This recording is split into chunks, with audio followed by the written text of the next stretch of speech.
Hello everyone, I am Dr. Shefali Bansal Madhav, Consultant IVF Specialist in New Life Fertility Center, Siliguri. आज हम बात करेंगे एक new IVF procedure के बारे में, जिसके बारे में बहुत क्वेरीज हैं लोगों के मन में कि टेस्ट ट्यूब बेबी या IVF प्रोसीजर क्या होता है, किस पेशेंट को उसकी रिक्वायरमेंट है, कौन से पेशेंट्स इससे बेनिफिट ले सकते हैं, क्या प्रोसीजर एग्जैक्टली होती है और इसके सक्सेस रेट्स क्या हैं। IVF प्रोसीजर को इन विट्रो फर्टिलाइजेशन या टेस्ट ट्यूब बेबी के नाम से जाना जाता है। यूजुअली इनफर्टिलिटी पेशेंट्स स्टार्टिंग में simple methods of fertility treatment से कंसीव करने के लिए कोशिश करते हैं। कुछ इंडिकेशंस ऐसी हैं जहां पर बेसिक इनफर्टिलिटी मैनेजमेंट से पेशेंट कंसीव नहीं कर पाते हैं, जैसे ट्यूबल ब्लॉकेज। फीमेल के अंदर जो है 2 फेलोपियन ट्यूब्स होती हैं, लेफ्ट एंड राइट। अगर एक फेलोपियन ट्यूब ब्लॉक्ड हो तो दूसरी फेलोपियन ट्यूब से नेचुरल प्रेगनेंसी आ सकती है, पर अगर दोनों ही फेलोपियन ट्यूब डैमेज्ड हो या ब्लॉक्ड हो तो नेचुरल प्रेगनेंसी आना संभव नहीं है। ऐसे पेशेंट्स में IVF ट्रीटमेंट से प्रेगनेंसी आ सकती है। सेकंड है severe male factor infertility.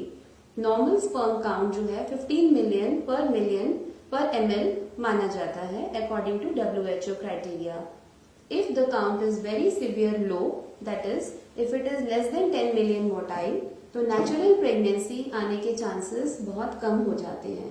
Plus, if there is abnormality in the spermatozoa, then natural fertilization के chances कम हो जाते हैं। Third reason है there is a severe case of endometriosis.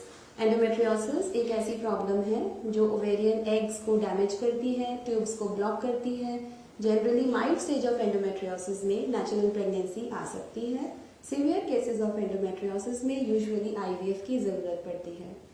Fourth case है एडवांस फीमेल एज। ये हमें पता है कि नेचुरल एज के साथ साथ फीमेल की फर्टिलिटी डिक्लाइन करती है। जो बेस्ट एग्स हैं फीमेल्स के यूजुअली अप टू 30 या 32 ईयर्स मिलते हैं। आफ्टर 30-32 ईयर्स जो फीमेल फर्टिलिटी है वो डिक्लाइन करती है। आफ्टर 35 ईयर्स फीमेल फर्टिलिटी और लो हो जाती है। 40 के बाद जनरली AMH लेवल्स, जिससे कि हम स्टडी करते हैं एग क्वालिटी एंड क्वांटिटी, काफ़ी कम हो जाते हैं। तो जो फीमेल्स जिनकी एज ज़्यादा है वो नेचुरली कंसीव नहीं कर पाती हैं, उन केसेस में IVF ट्रीटमेंट से सक्सेस होता है। The fifth is egg donation treatment. अगर कोई ऐसी फीमेल्स हैं जहाँ पर उनके अपने एग्स बहुत कम हैं या मेनोपॉज हो चुका है फिर भी वो प्रेगनेंसी लेना चाहती हैं, तो ऐसी फीमेल्स एग डोनर या दूसरी महिला के एग्स लेकर IVF कर सकती हैं। इस प्रोसीजर में दूसरी महिला के एग्स लेकर उनके हस्बैंड के स्पर्म के साथ, पेशेंट के हस्बैंड के स्पर्म के साथ फर्टिलाइज लेबोरेटरी में किया जाता है और वो एम्ब्रियोज मदर के यूट्रस में ट्रांसफर किए जाते हैं। Sixth is surrogacy. अगर कोई फीमेल है, जो कपल्स हैं जहाँ पर फीमेल प्रेगनेंसी कैरी नहीं कर सकती either because of some problem, some major problem in her uterus या रिपीटेड IVF फेलियर्स, या फिर कोई ऐसी मेडिकल प्रॉब्लम जहाँ पर फीमेल प्रेगनेंसी लेना उनके लिए मेडिकली रिस्की है, वहाँ पर सरोगेसी में पेशेंट जा सकते हैं।